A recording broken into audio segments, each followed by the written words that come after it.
नमस्कार मित्रांनो, कसे आहात? मजेत ना? मी सुद्धा मजेतच आहे. तर आज आम्ही तुम्हाला एक गोष्ट दाखवणार आहे, ती म्हणजे इथले मेडिसिन. तर मेडिसिन कसे दिले जातात दिगंबर?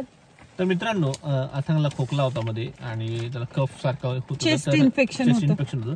तर अशा प्रकारे इथे केमिस्ट म्हणजे फार्मसी मेडिकल जसे असतात आपल्याकडे, तर तिथे गेल्यानंतर लगेच आपल्याला मेडिसिन दिले जात नाही. जर डॉक्टरने प्रिस्क्रिप्शन दिलं असेल तरच ती मेडिसिन देतात.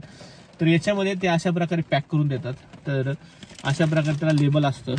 तर अशा प्रकारचं ते लेबल ते खोलायचं आणि खोलल्यानंतर आतमध्ये जे मेडिसिन असतं, आता हे एक 16 वर्षापर्यंतच्या मुलांपर्यंतच्या खाली सर्व मुलांना मोफत औषधोपचार, ट्रीटमेंट सर्व काही हॉस्पिटलाइज वगैरे मोफत आहे. आणि गव्हर्नमेंट हॉस्पिटल असतं. गव्हर्नमेंट हॉस्पिटल स्टुडंट असेल तर 18 वर्षापर्यंत 2 वर्ष स्टुडंटसाठी अजून एक्झाम्पशन आहे. आणि 18 ते काहीतरी 60 वर्ष आहे पुढचं, त्यांच्यासाठी मोफत नाहीये. त्यांसाठी ते प्रिस्क्रिप्शन परचेस करावं लागतं आणि 60 नंतर पुन्हा मोफत आहे. तर अशा प्रकारे त्यांनी आता त्याला एक आपल्याकडे जे नेबुलायझर वगैरे असतं, चेस्ट इन्फेक्शन असलं त्याला सध्या एवढा कमी त्रास आहे, पण त्यांनी आणि अशा प्रकारचा मास्क आहे. आणि ज्यावेळेस हे त्याचं औषध आहे, तर हे जे देतात ते औषध वगैरे, तर याच्यामध्ये सर्व गोष्टी व्यवस्थित लिहिलेल्या असतात. खोलत नाही, त्यात औषध येते. तर याच्यामध्ये सर्व लिहिलेलं असतं की हे कुणासाठी आहे, किती वेळा घ्यायचं. हे बघा इथले 1 or 2 puff to be inhaled up to 4 times a day. Keep out of reach and sight of children, म्हणजे मुलांपासून दूर ठेवा, लांब ठेवा. आणि अशा प्रकारे ह्या पॅकिंगमध्ये ते दिलेलं असतं आणि हे मोफत असतं. जर त्याचं वय जर 18 वर्षाच्या किंवा 16 वर्षाच्या पुढे असते तर त्याला प्रिस्क्रिप्शन परचेस करावं लागतं. 9 पाऊंड ते प्रिस्क्रिप्शनचे पे करावं लागतात.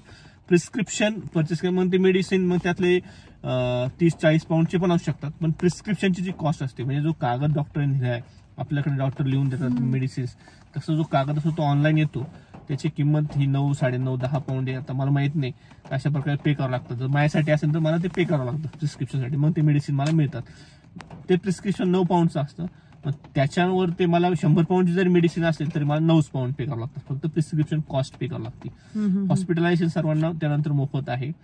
तर अशा प्रकारची सिस्टम आहे. हॉस्पिटलायझेशनचे जे चार्जेस असतात गव्हर्नमेंट हॉस्पिटलला तर मोफतच असतात सर्व काही गोष्टी, तरी पण मेडिसिनचे वगैरे चार्जेस वगैरे ते फक्त प्रिस्क्रिप्शनचे चार्जेस घेतात. प्रिस्क्रिप्शन मी जसं म्हटलं तुम्हाला की 9 ते 10 पाऊंड हे चार्जेस असतात. आणि सगळ्या गोष्टी ह्या ऑनलाईन असतात. आपल्या हातात प्रिस्क्रिप्शन नसतं. डायरेक्ट आपल्या जवळच्या जे केमिस्ट असतात, ड्रगिस्ट असतात, त्यांच्याकडे जाऊन आपण आपलं नाव आणि बर्थडे डेट सांगायची. त्यांच्याकडे पूर्ण आपली इन्फॉर्मेशन त्यांच्या सिस्टीम मध्ये असते. ते चेक करतात आणि त्याप्रमाणे आपल्याला औषध देतात. वैशिष्ट्य असं असतं, येथील औषधं जे असतात ते डायरेक्ट खोलली जात नाही. म्हणजे लहान मुलगा असेल 7-8 वर्षाचा असेल तर त्याला खोलता नाही येणार. मोठा माणूसच त्याला खोलावं लागतो, कारण ती जी बॉटल आहे त्याची प्रेस करून मग आपल्याला असं फिरवावं लागतं. ते असं तुम्ही किती फिरवलं ना, मी नवीन होते तेव्हा खूप वेळा फिरवलं, हे ओपनच होत नाही. हो, आतमध्ये आहे बॉटल, मी तुम्हाला दाखवते. तुम्हाला स्क्रीनवर पण दिसेल ती बॉटल.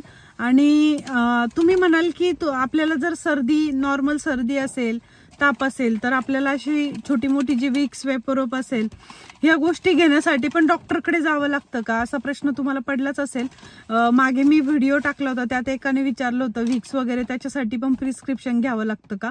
तर नाही, आपल्याला त्या गोष्टी नॉर्मल मॉलमध्ये भेटतात. म्हणजे इथे फार्मसीमध्ये आपण जर गेलो तर पॅरासिटामॉल, विक्स, वेपरोप वगैरे अशा ज्या नॉर्मल मेडिसिन आहे, आयबुप्रोफेन, पॅरासिटामॉलचे जे सिरप असतात, कप सिरप, ते मिळतात. आपण असेच जाऊन घेऊ शकतो दुकानातून. अँटीबायोटिक जे असतात ते तुम्हाला डायरेक्टली मिळत नाही. जे हाय डोसेसचे मेडिसिन्स वगैरे असतात ते डायरेक्टली जोपर्यंत डॉक्टर प्रिस्क्राईब करत नाही आपल्याला तोपर्यंत आपल्याला ते मिळत नाही. एक अनुभव सांगतो. आमच्या अथांग फार आजारी होता, इतका खोकत होता, तो कंटिन्युअसली खोकत होता मागच्या वेळेस. तर आम्ही घेऊन गेलो तिथे दवाखान्यात. त्यांनी चेक केलं, ते म्हणे याला काही झालेलं नाही म्हणे, याचा संध्याकाळ उद्यापर्यंत तो खोकेन आणि त्याला कमी होईल. पॅरासिटामॉल आणि पॅरासिटामॉलच द्या म्हणे, अँटीबायोटिक काहीच देऊ नका. आमच्या घरी ते औषध होतं. आम्हाला असं वाटलं की उगाच आपण हॉस्पिटलला गेलो आणि त्यांनी हे औषध दिलंय. आता आम्ही बघू, गरज असेल तर देऊ. त्यांनी सांगितलं गरज असेल तर द्या, नाही तर दिलं नाही तरी चालेल, असं पण त्यांनी सांगितलं. तर आता बघूया, गरज पडली तर तो आता एकदम खेळतो वगैरे, व्यवस्थित आहे. तरी पण आम्ही आता आणून ठेवलं औषध. ते म्हणले की तुम्ही घेऊन जा हे औषध. मग आता त्यांनी दिलंय, घेऊन आलोय.